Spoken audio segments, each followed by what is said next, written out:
been waiting for. A show for all the young people. Para sa kabataan, tinig ng kabataan. It's all about your voice, your thoughts, and your views. Voice of the Youth TV. Para sa kabataan, tinig ng kabataan. Inform, inspire, involve, and empower. Voty TV. Ito ang ating panahon. It's your voice, your power. Voice of the Youth TV. Hello and welcome back to another edition of Voice of the Youth TV or Voty TV. I'm your host, Mark Aragona, and with me today is my co-host, Jen Metra. Hi everyone. Hello. I have some very sad news, but a little bit of good news also for everyone involved. Bago tayo magsimula, what sad news? What good news? Pero syempre, let's all take the time to welcome back Mark Aragona from his injury. Kaya ngayon, nandito siya for the last episode of Voty TV. Oops, teka, yun ba yung sad news mo? Actually, that's it. You jumped the gun. Pero Oh my exactly God. Pero This is syempre, yeah. nakakasad. It's very sad actually. Oh, it's our last episode, at least for this season, of Voice of the Youth TV. But nevertheless, we still have some good news. Even if it's our last episode, Yes. we intend to show a very good show, a very good episode, and an excellent send-off for Okay, today. syempre. That right, Jen? Before we start on that, teka muna. Ano ba ang, sa palagay mo, ang pinaka-most memorable mo episode for Voty TV? The first episode will always be for me the most memorable moment. It's the first time I got seen on TV, actually. Okay. Diba? So, And what about you, Jen? well, syempre, the first time I actually guested here for YouTube. Okay, Yes. YouTube pa rin talaga. Yeah, when was that actually? I think second or third episode.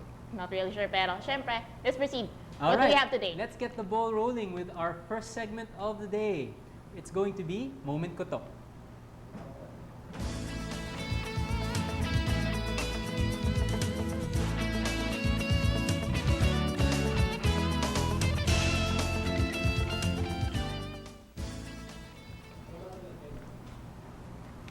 Hello and welcome back. Our segment for today is going to be Moment Ko To, and we have two very special guests with us. We'd like to introduce Charlene Chua, first of all, and Ethel Escasinas from Alitaptap Storytellers Philippines. Hi. Hello, everyone.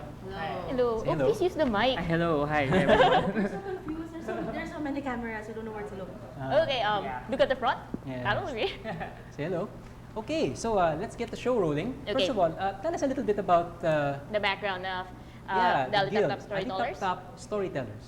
What is that Alitaptap about? Storytellers Philippines actually started in Museo Pambata. It's a children's museum in Manila.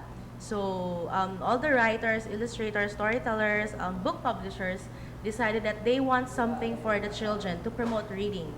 So they came up with an organization. They call it Alitaptap Storytellers Club. And then it started from there. They do workshops that promotes storytelling, and then they got, I think, a lot of theater actors as well to join to perform for the children. And of course, they don't forget the one of the thrusts of the organization is to promote love for reading.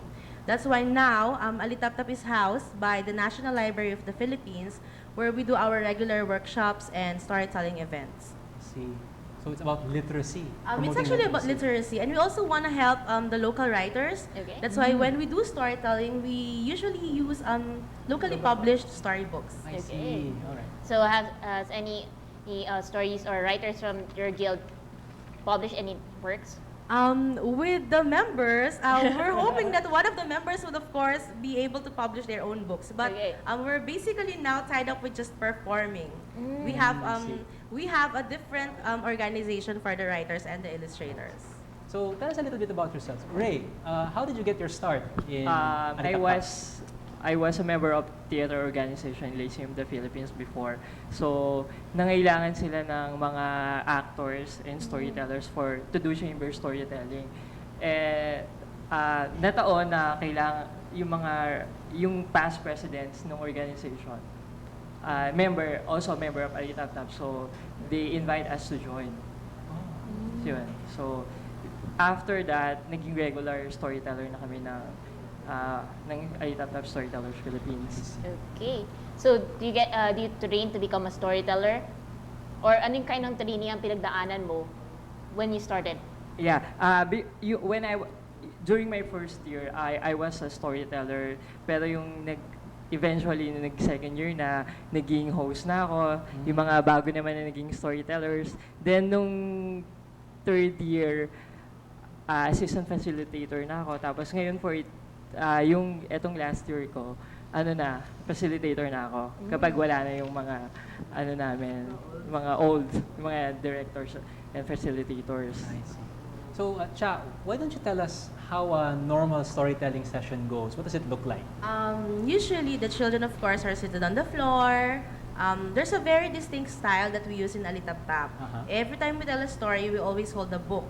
So, it's different from, kailan may hawak kami? So, it's different from parang nakatayo ka lang, tapos magsa-story ka lang, or you're just sitting down, I'm showing the pictures all the time, ganyan. So, in Alitap-Tap, we call it nga performance. It's not just plain reading the story. So, yun. So, the kids are seated dyan, tapos the storyteller is in front, standing up, doing actions, holding the book, and interacting with the kids. So, hindi lang siya verbatim. So, parang you interact then, you include the children into the story. I see. Okay, so can you give us a sample naman?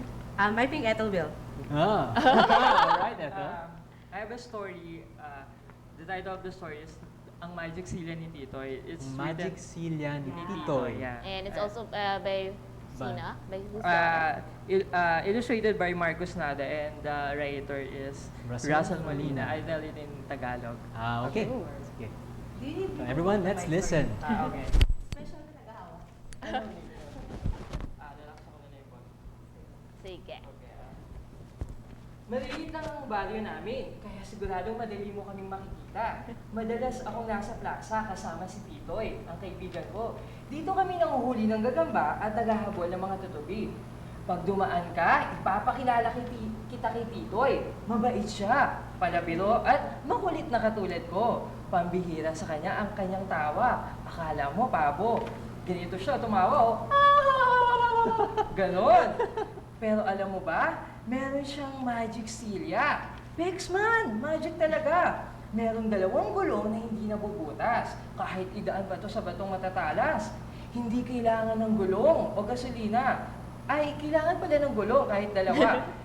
Kasi, konting tulak lang, aandar na. Makulay ang upuan nito at kumikinang. Ang gara talaga. Minsan, sasakay lang kami ni Titoy sa magic silya niya. Bigla ito nagiging tutut, tutut. Nagiging parang tren. At minsan naman, tabi kayo, tabi kayo. Galing, nagiging eroplano. Sabi nga nung nanay niya nung isang araw, hep, hep, hep, saan na naman kayo pupunta? Sabi nung nanay niya, diyan lang po, kasama si Titoy. Ang lagi ko namang sagot, saan dyan? So may buwan po. Sigaw naman ni Titoy sa aking nanay. Di alam ni nanay na kapag nakasakay kami sa magic silya ni Titoy, saan kami nakakapunta. Nung isang araw nga, bumisita kami sa palasyo dun sa Sapa at merong party. Doon nagko-concert yung mga kuliglig habang nagtatambol naman yung mga palaka. Rock and roll ang tugtog nila. Parang ganito, oh. Ganyan. Ayun. Ikukwento ko ang magic silya ni Titoy kapag pumunta kayo din sa aming regular storytelling. Okay. Wonderful. So, Maraming salamat. okay, maybe you can tell us about what makes an effective storyteller and what makes not effective storyteller. Sa tingin ko kasi kailangan yung storyteller, interactive siya talaga at enthusiastic. Kasi napansin namin na yung reading na nagiging less priority na siya ng kids kapag kinumpare mo siya sa mga libangan nila ngayon. So, hindi na siya TV, DVD, test video games, masyado siyang yung interactive sila. So, kailangan kapag nag-storytell ka, interactive ka din, saka funny para maging appealing sa kanila. Right, Okay. I see. So why don't you tell us about your upcoming activities or any workshops that you're going to have? Yeah, maybe we just actually street have parties? regular storytelling stints every Saturday in Museo Pambata ng Maynila and the National Library of the Philippines. That's 10 o'clock in the morning. And we also have workshops this coming weekend. So I guess I'll just give the number of the organization. So you can contact us at 0917-539-2630 or email us at alitaptap_storytellers@yahoo.com. So, Wow. That's it. And of course, thank you for gracing the show today. And of course, ang dami naming Follow-up is a natutunan. follow-up question. Oh, may Can I follow-up ask pa lang, siya. what are your favorite stories? Do you have any particular favorites? Mine was the one that he read. It was actually Ah. one of the first stories that I performed. So this one. Ang And of magic course, seal. yung Bruhaha Bruhihi. That's one of my favorites. Bruhaha, Bruhihi.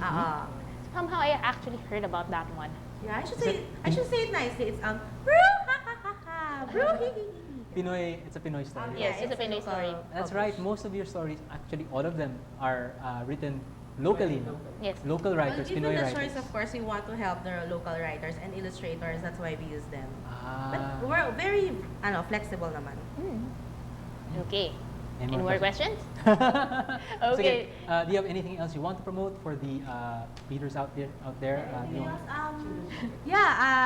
For the kids who are in the elementary school, so we have a competition this coming November on storytelling, so you can see even the children do storytelling. I see. You just contact us in our email, and we are inviting all the teens to join Alitaptap. We're a volunteer organization, but for sure mag-enjoy kayo when you join Alitaptap kasi you will be performing, you will be reading, you will be having fun. All right, Okay. Cha, thank you very much. Ray also you so for much. joining us here Yes. today in Voty TV. I'm very, very happy to meet both of you and to learn more about storytelling as an art form. Yes, of course. At syempre, sana manatiling buhay nga ng storytelling yung sa bansa natin, sa kultura natin. And of course, sana matupad ang inyong advocacy to teach kids to love Literacy. reading. Love reading. To love reading stories. talaga, to love I think stories. This is probably the earliest art form there is, people Yes. gathering around and telling stories to other people. And I'm glad that it's alive and kicking here And in our of course. country. Okay, Kaya syempre, don't go away guys. Voty TV will be right back. see you later.